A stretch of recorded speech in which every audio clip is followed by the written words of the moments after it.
नमस्कार दोस्तों, स्वागत है आपका अपने इस YouTube चैनल इजी सिलेक्शन में। मैं आपका साथी ओम सिंह भाटी। आज एक नया वीडियो जिसमें जो अपन ने टेस्ट सीरीज स्टार्ट कर रखी है, उसमें जो पहला टेस्ट हुआ था उसके वीडियो सॉल्यूशन को लेकर आज अपन एक छोटा सा वीडियो बनाएंगे, जिसमें मैं सबसे पहले बायोलॉजी का जो है पेपर हुआ था अपना, उसके अंदर उसका वीडियो सॉल्यूशन करवाने वाला हूं आज।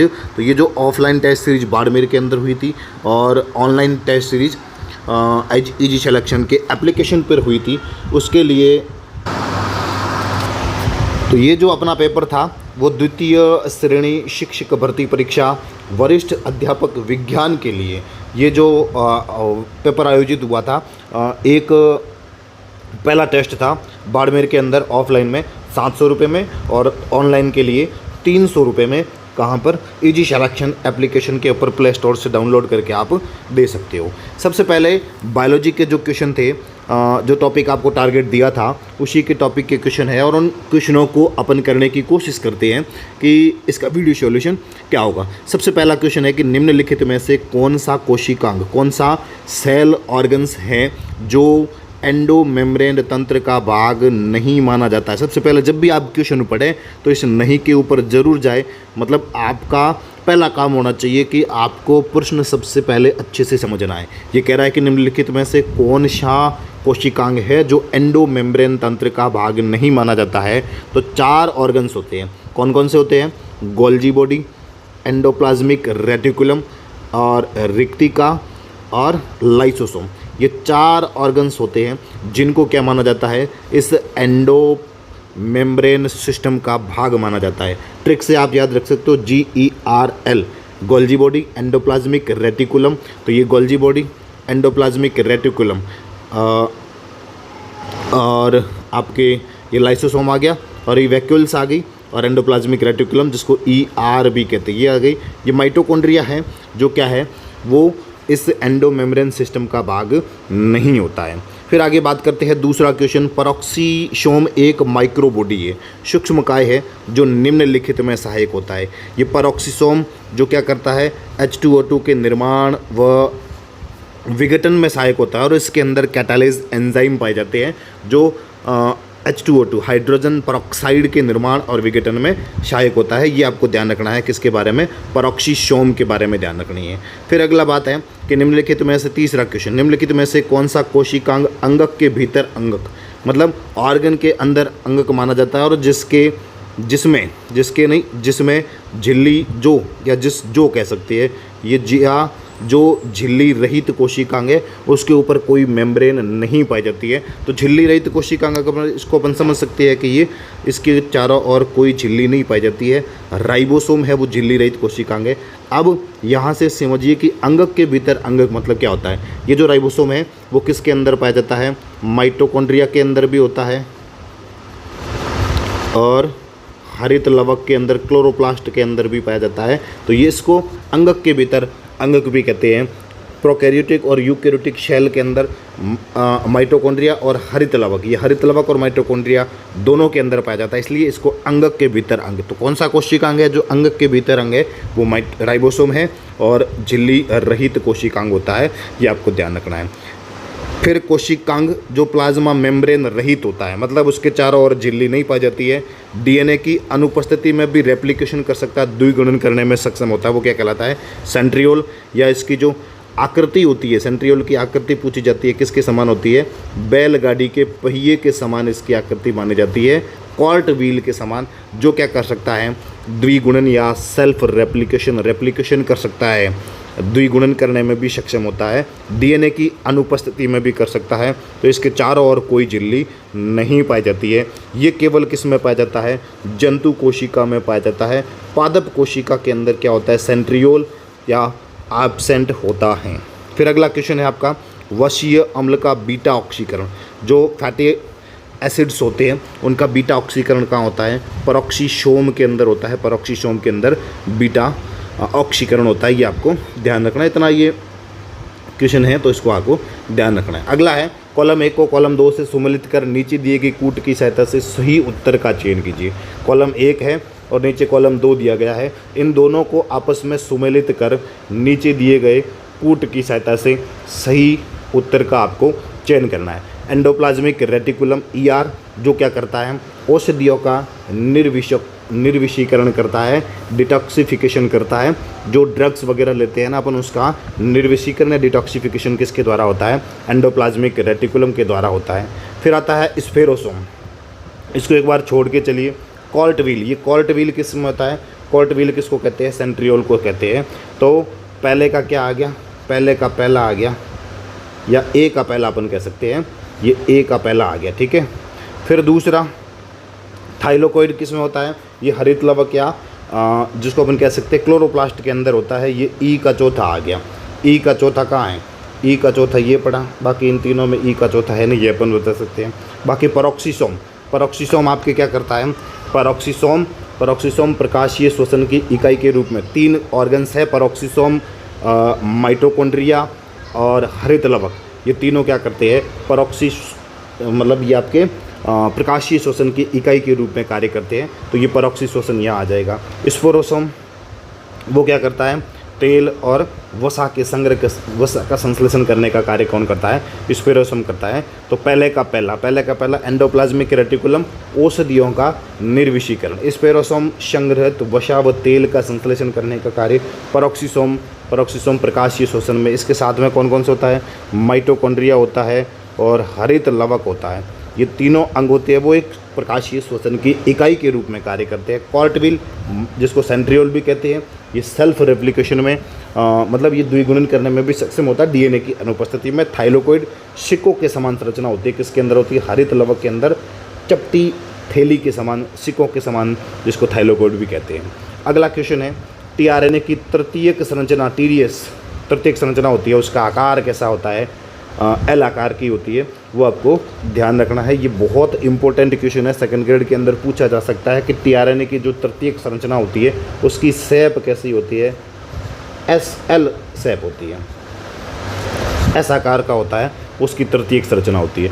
अर्धसूत्री विभाजन में सेंट्रोमियर का विभाजन कहाँ होता है, एनाफेज स्ट्रक्चर होती है, उसके अंदर सेंट्रोमियर का विभाजन हो जाता है। अर्धसूत्री विभाजन की एनाफेज सेकेंड के अंदर सेंट्रोमियर का विभाजन होता है और गुणसूत्र विपरीत ध्रुवों की ओर चले जाते हैं। तो यहाँ पर सेंट्रोमियर जो है वो विभाजित किसके अंदर होता है, एनाफेज फर्स्ट के अंदर ना होकर एनाफेज सेकेंड के अंदर सेंट्रोमियर का विभाजन हो जाता है। अगला क्वेश्चन है, एक अमीनो अम्ल एसिल टीआरएनए सिंथेटेज एंजाइम जिम्मेदार होता है। ये जो amino acid acyl tRNA synthetase enzyme है, वो एक अमीनो अम्ल को टीआरएनए से जोड़ने का कार्य करता है। कौन करता है, एक amino acid tRNA synthetase enzyme होता है, अमीनो अम्ल को टीआरएनए से जोड़ने का कार्य करता है। तो आपको ध्यान रखना है। फिर यूकेरियोटिक कोशिकाओं में ग्लाइकोप्रोटीन और ग्लाइकोलिपिड, ये ग्लाइकोप्रोटीन, ये ग्लाइकोलिपिड और ये गोल्जी बॉडी, ये तीनों जी याद रखना है आपको। यूकेरियोटिक कोशिकाओं में ग्लाइकोप्रोटीन और ग्लाइकोलिपिड, जी और जी, ये तीनों किससे आते हैं, गोल्जी बॉडी से संबंधित आते हैं तीनों। मतलब ये जी गोल्जी बॉडी का है, ग्लाइकोप्रोटीन, ग्लाइकोलिपिड, गोल्जी बॉडी। तो जी ट्रिपल जी आपको याद रखना है। ग्लाइकोप्रोटीन और ग्लाइकोलिपिड का संश्लेषण कहाँ होता है, गोल्जी बॉडी के अंदर होता है, गोल्जी बॉडी के अंदर होता है, ठीक है। अगला है निम्नलिखित में से किस कोशिकांग के हैं, मतलब यहाँ पर निम्नलिखित लक्षण किस कोशिकांग है, यांत्रिक सहारा, प्रोटीन संश्लेषण, औषधियों का डिटॉक्सिफिकेशन। ये औषधियों का डिटॉक्सिफिकेशन अपने अभी बढ़ा था, ईआर एंडोप्लाज्मिक रेटिकुलम, प्रोटीन संश्लेषण। अब ईआर दो प्रकार की होती है, कौन कौन सी होती है, एक होती है एसईआर और एक होती है आरईआर। ये आरईआर इसकी सतह कैसी होती है, खुरदरी होती है, और खुरदरी है तो इसके ऊपर क्या पाया जाता है, राइबोसोम पाया जाता है। और राइबोसोम होने के कारण ये क्या करती है, प्रोटीन संश्लेषण का कार्य करती है, और ये यांत्रिक सहारा उसको शरीर को यांत्रिक सहारा प्रदान करने का कार्य करती है। तो ये कार्य किसके हो गए, एंडोप्लाज्मिक रेटिकुलम आपके ईआर के हो गए, एंडोप्लाज्मिक रेटिकुलम के कार्य हो गए। अगला प्रश्न है, निम्नलिखित में से कौन सा कोशिकांग एपोप्टोसिस के इंसेंट्रिक पाथवे को प्रारंभ करने के लिए, सीधा याद रख लेना, माइटोकॉन्ड्रिया। इसका कोई मुझे ज़्यादा मैटर नहीं मिला, लेकिन मैंने क्वेश्चन इसको बहुत शॉर्ट मैटर से उठा के यहाँ को रख दिया है कि निम्नलिखित में से कौन सा कोशिकांग है जो एपोप्टोसिस के इंसेंट्रिक पाथवे को प्रारंभ करने से संबंधित है। वो आपको ऑर्गन याद रखना है, माइटोकॉन्ड्रिया है वो एपोप्टोसिस के इंसेप्टिक पाथों को प्रारंभ करने के से संबंधित हैं। अगला है प्रोटीन की तृतीयक संरचना को अनुरक्षित। अब प्रोटीन की तृतीयक संरचना अगर आप एनसीईआरटी के अंदर देखोगे तो उसके अंदर हाइड्रोजन बॉन्ड भी पाया जाता है, डाइसल्फाइड बॉन्ड भी होता है और वॉन डेर वाल्स बल भी होता है। इन तीनों के द्वारा एनसीईआरटी में है। बाकी ये क्वेश्चन है वो किस लेवल का है, ग्रेजुएशन लेवल का है। तो ये ध्यान रखना कि प्रोटीन की जो तृतीयक संरचना होती है वो किसके द्वारा मेंटेन होती है, हाइड्रोजन बॉन्ड, डाइसल्फाइड बॉन्ड और वॉन डेर वाल्स बल के द्वारा, उपरोक्त सभी के द्वारा मेंटेन रहती है। कौन सी? प्रोटीन की तृतीयक संरचना। अगला क्वेश्चन आपके कोशिका चक्र के एस अवस्था के दौरान, जो एस फेज आती है के दौरान केंद्रकीय डीएनए का कितनी बार प्रतिलिपिकरण होता है? केवल एक बार ही रेप्लिकेशन होता है। एस अवस्था के दौरान केंद्रकीय डीएनए का केवल एक बार प्रतिलिपिकरण होता है, ये आपको सीधा याद रख लेना है। अर्धसूत्री विभाजन के दौरान गुणसूत्रों का न्यूनीकरण विभाजन वियोजन किस अवस्था के अंदर होता है? अर्धसूत्री विभाजन के अंदर गुणसूत्रों का न्यूनीकरण विभाजन और वियोजन एनाफेज फर्स्ट के अंदर होता है और एनाफेज सेकंड अभी बढ़ा था, उसके अंदर क्या होता है? सेंट्रोमियर का विभाजन होता है, वो एनाफेज सेकंड के अंदर, इसके अंदर हो जाता है सेंट्रोमियर का विभाजन हो जाता है, एनाफेज सेकंड के अंदर होता है। और एनाफेज फर्स्ट के अंदर अर्धसूत्री विभाजन के गुणसूत्रों के न्यूनीकरण और विभाजन, ये दोनों एनाफेज फर्स्ट के अंदर होता है। अगला क्वेश्चन है जे श्रृंखला। जे चैन होती है निम्नलिखित में से किस एंटीबॉडी से संबंधित होती है? पिछले एग्जाम में एंटीबॉडी से बहुत लेवल का क्वेश्चन बना था, इसलिए इस लेवल से यहाँ से लेवल का क्या क्वेश्चन बन सकता है, उस जो क्वेश्चन बन सकते थे वो मैंने यहाँ डाल दिए है कि जे जो चैन होती है, जो जे चैन कहाँ बनती है? IgA के अंदर बनती है। कौन सी एंटीबॉडी के अंदर जे श्रृंखला पाई जाती है? IgA के अंदर पाई जाती है। पिछली बार पूछा था मतलब ऐसी कौन सी, वो आगे देखते हैं उसमें अपन। प्रत्येक डीएनए का स्ट्रैंड बना होता है, प्रत्येक डीएनए का जो स्ट्रैंड होता है वो एक डीऑक्सी राइबोज शर्करा के अंदर, फॉस्फेट इकाई और नाइट्रोजनी क्षार और उपयुक्त सभी, मतलब एक स्ट्रैंड का अपन कह सकते हैं कि न्यूक्लियोटाइड जो होता है ना, जो न्यूक्लियोटाइड, उसके अंदर क्या क्या होते हैं? न्यूक्लियोटाइड के अंदर डीऑक्सी राइबोज शर्करा होती है, फॉस्फेट समूह होता है और उसके अंदर नाइट्रोजनी क्षार, एडेनिन और प्यूरिन पाए जाते हैं। तो ये तीनों इसके अंदर उपस्थित होते हैं। अगली बात करते हैं कि निम्नलिखित में से कौन सा कोशिकांग है जिसमें रेकर्ष कण, प्रारंभिक कण और ऑक्सीसोम, ये तो पहली बात है कि ये श्वसन से संबंधित है और श्वसन से संबंधित जो कार्य होते हैं वो कहाँ होते हैं? माइटोकॉन्ड्रिया के अंदर होते हैं। इस लाइसोसोम को क्या कहते हैं? आत्मघाती, सुसाइडल बैग भी कहते हैं, माइटोकॉन्ड्रिया को कहते हैं और क्लोरोप्लास्ट को कहते हैं, और रसोई घर भी आप कह सकते हो, रसोई घर भी कह सकते हो, क्लोरोप्लास्ट को कह सकते हो। फिर उसके बाद में निम्नलिखित में से कौन सा सुमेलित नहीं है? अगर नहीं आया है तो सबसे पहले इसके ऊपर नहीं के ऊपर गोला कर दीजिए। सुमेलित नहीं है तरल मोज़ेक मॉडल शिंगर व निकोलसन का है, बिल्कुल सत्यवाच है। उसके बाद में बात करते हैं, उसके बाद में सैंडविच मॉडल डैनियली डॉवसन ऐसा करके कुछ नाम था, क्या नाम था मुझे, मैं भूल गया हूँ, नाम उसका मुझे याद नहीं आ रहा है। उसका नाम था शायद मेरे हिसाब से डैनियली और डॉवसन ने कौन सा दिया था? Sandwich model. रॉबर्टसन ने कौन सा दिया था? रेबर्टसन ने यूनिट मेम्ब्रेन मॉडल, ये रॉबर्टसन ने दिया था, जिसको कहते हैं यूनिट मेम्ब्रेन मॉडल। किसने दिया था? रॉबर्टसन ने दिया था। या सैंडविच मॉडल दिया था वो डैनियली व डॉवसन ने दिया था। कोशिका सिद्धांत का रूपांतरण किसने किया था? रुडोल्फ विर्चो ने कहा था कि नई कोशिकाओं का निर्माण कहाँ से होता है? वो पूर्ववर्ती कोशिकाओं में विभाजन के फलस्वरूप होता है। क्वांटासोम की खोज किसने की थी? पार्क व बिगिंस ने की थी। तो ये सैंडविच मॉडल इन्होंने नहीं देखे, किसने दिया था? डैनियली और डॉवसन ने दिया था। रॉबर्टसन ने यूनिट मेम्ब्रेन मॉडल दिया था, वो आपको ध्यान रखना है। अगला क्वेश्चन है प्रतिरक्षी कोशिका जो ल्यूकोसाइट है परंतु लिम्फोसाइट नहीं है, ये लिम्फोसाइट है। कौन सी? टी कोशिका लिम्फोसाइट है। नेचुरल किलर सेल NKC, ये नेचुरल किलर सेल होती है, वो कौन सी होती है? लिम्फोसाइट होती है। और बीटा कोशिका होती है, वो भी लिम्फोसाइट होती है। लेकिन ये न्यूट्रोफिल है, वो एक क्या है? ल्यूकोसिट है। ल्यूकोसाइट तो है लेकिन ये लिम्फोसाइट नहीं है। न्यूट्रोफिल क्या है? WBC होती है न्यूट्रोफिल। निम्नलिखित में से कौन सा द्वितीयक लिम्फोइड अंग नहीं है? ये नहीं है तो उसके ऊपर आ जाना। प्लिया है, थाइमस है, वो द्वितीयक लिम्फोइड, ये प्राथमिक लिम्फोइड है, द्वितीयक लिम्फोइड नहीं है। लिम्फ नोड्स है, और म्यूकोसल संलग्न लिम्फोसाइट ऊतक MALT, ये भी क्या है, एक द्वितीयक लिम्फोइड, सेकेंडरी लिम्फोइड है, ये आपको ध्यान रखना है। हाइब्रिडोमा तकनीक से मोनोक्लोनल प्रतिरक्षी बनाने में प्रयुक्त होने वाली कोशिका है, बहुत इंपॉर्टेंट है। और मुझे लगता है कि आने वाली जो सेकंड ग्रेड एग्ज़ाम है उसके अंदर ये क्वेश्चन आने वाला है, चाहे संस्कृत एजुकेशन के अंदर आओ या चाहे जनरल एजुकेशन के अंदर आओ, ये question first grade second grade या दोनों में क्वेश्चन देखने को मिलेगा। तो ये जो हाइब्रिडोमा तकनीक से मोनोक्लोनल प्रतिरक्षी बनाने के लिए एक प्रभावी बीटा सेल और एक माइलोमा कोशिका, दोनों का आप बनाने, इन दोनों को क्या बनाया जाता है, मोनोक्लोनल प्रतिरक्षी बनाई जाती है, प्रभावी बीटा सेल और माइलोमा कोशिका से बनाई जाती है। फिर अगला क्वेश्चन है कि यूकेरियोटिक कोशिका में साइक्लोस्केलेटन किसके बना होता है। ये सेकंड ग्रेड के अंदर भी क्वेश्चन बना था। जो साइटोस्केलेटन है वो किससे होता है, उसके अंदर माइक्रोट्यूबल्स होती है, माइक्रोफिलामेंट्स होते हैं और इंटरमीडिएट फिलामेंट्स पाए जाते हैं। तो ये एक माइक्रोट्यूबल्स के अंदर होते हैं, उनके अंदर अलग अलग एक्टिन और ये वाले प्रोटीन पाए जाते हैं, तो ये आपको ध्यान रखना है। फिर आगे बात करते हैं, अगला क्वेश्चन है अनुवादन की प्रक्रिया में। अब अनुवादन ट्रांसक्रिप्शन की प्रक्रिया में, ट्रांसलेशन की प्रक्रिया में के दौरान टीआरएनए की क्या भूमिका रहती है। टीआरएनए क्या करता है, अमीनो अम्ल को प्रोटीन संश्लेषण, यानी प्रोटीन संश्लेषण का स्थान कौन सा होता है, राइबोसोम होता है।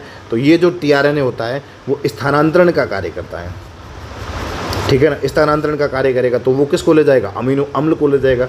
कहाँ ले जाएगा, जो प्रोटीन संश्लेषण की जो ट्रांसलेशन की प्रक्रिया है उसके अंदर राइबोसोम तक पहुंचाने का कार्य कौन करता है, ये टीआरएनए होता है ना, वो क्या करता है, अमीनो अम्ल को कहाँ पहुंचाता है, राइबोसोम के अंदर पहुंचाने का कार्य करता है। तो ये आपको ध्यान रखना है कि जो ट्रांसलेशन की प्रोसेस होती है उसके अंदर टीआरएनए की क्या भूमिका रहती है। वो अमीनो एसिड को क्या करता है, प्रोटीन संश्लेषण के स्थल राइबोसोम तक पहुंचाने का कार्य करता है टीआरएनए।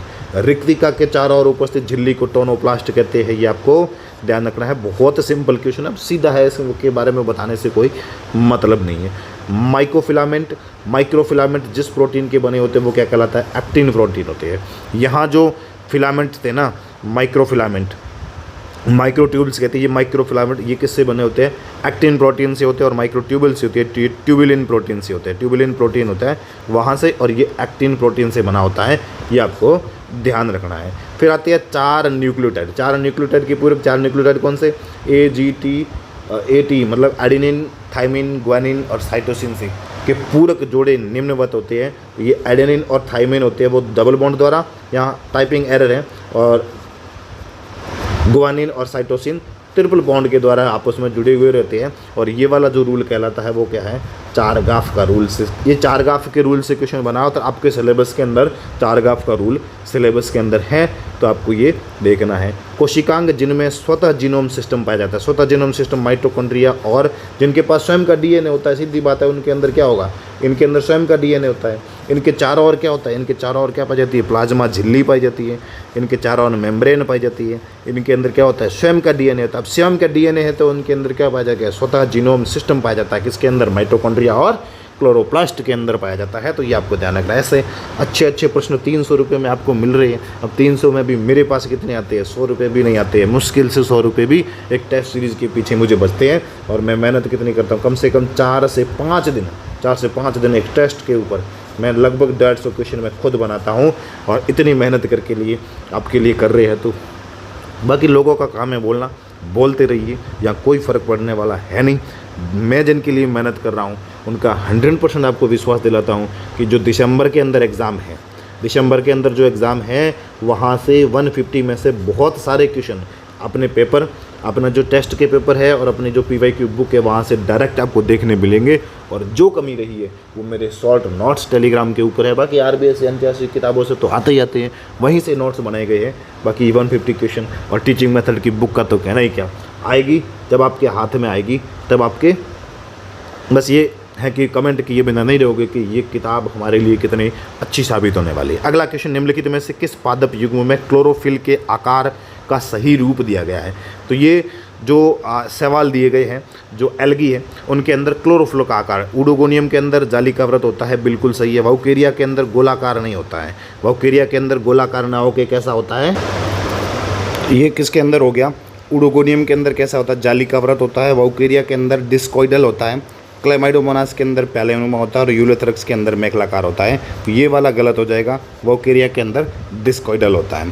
फिर अगला है कि निम्नलिखित में से किस कोशिकांग में संरूपण तल और परिपक्वन तल और परिपक्वन तल किसके अंदर पाए जाते हैं? मतलब फॉर्मेटिंग फेज़ और मैच्योरेशन फेज़ वो किसके अंदर पाए जाते हैं?